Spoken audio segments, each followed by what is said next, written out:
Look at us. Hey, look at us. Look at us, huh? Who would have thought? Not me.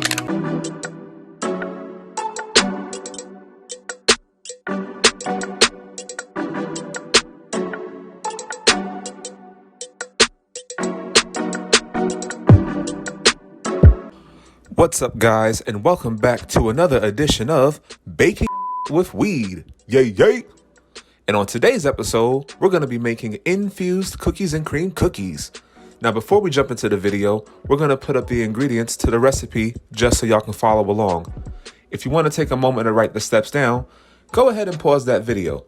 But definitely come back so we can give y'all the rundown on how to make this masterpiece. Alright, y'all, so let's go ahead and get into these cookies.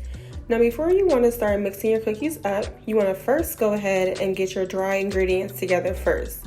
The recipe calls for flour, cornstarch, baking soda, and salt. We already went ahead and separated these ingredients, but you want to go ahead and throw all those ingredients into your flour and set that aside for later for when it's time to add it in.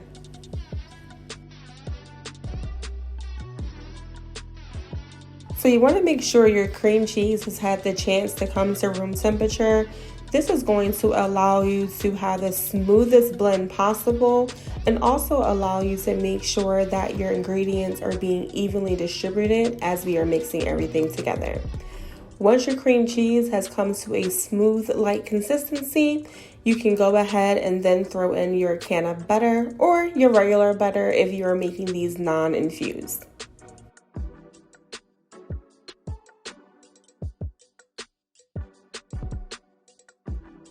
Now, once you've added in your can of butter, you want to continue mixing the mixture on medium speed for about 5 to 8 minutes or until those ingredients are well incorporated.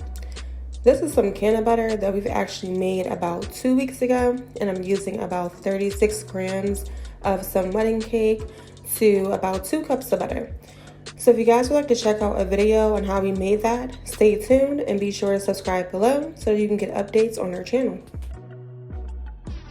Now, once the ingredients look fairly mixed, you want to go ahead and start to add in your white sugar as well as your brown sugar.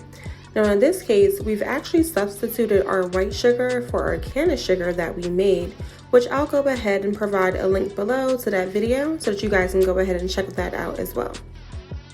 So after about 5 more minutes of mixing, you want to put in your egg and allow that to blend into your mixture.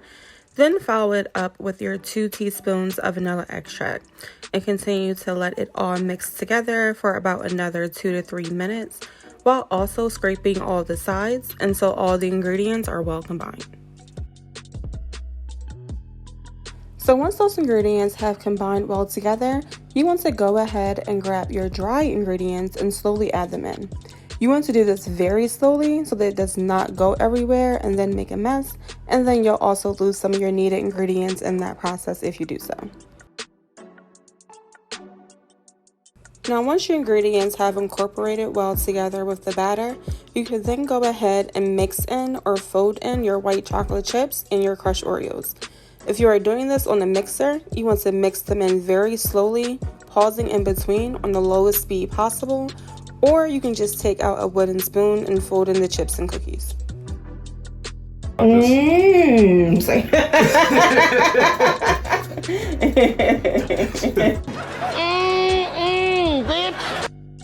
So once your dough is all combined, you want to put it in the refrigerator for about 30 minutes so that it can firm up a little bit.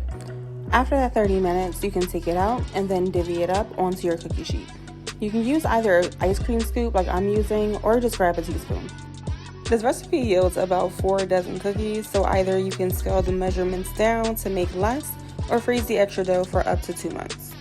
Keep in mind, since we infuse these cookies with both cannabutter and cannasugar, the dosing for these cookies are actually going to be about 112 milligrams per cookie. So these definitely will have you floating on a whole different level.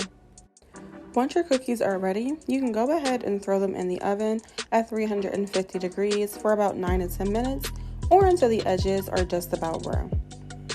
And there you have it, infused cookies and cream cookies. Now, these cookies are great because you're going to get the softness of the Oreo filling combined with that amazing cookie crunch and the sweetness of the chocolate chips. It just makes for the perfect edible. Thanks for watching, guys. Don't forget to like, share, and subscribe. And as always, thank you for your support. See you next time.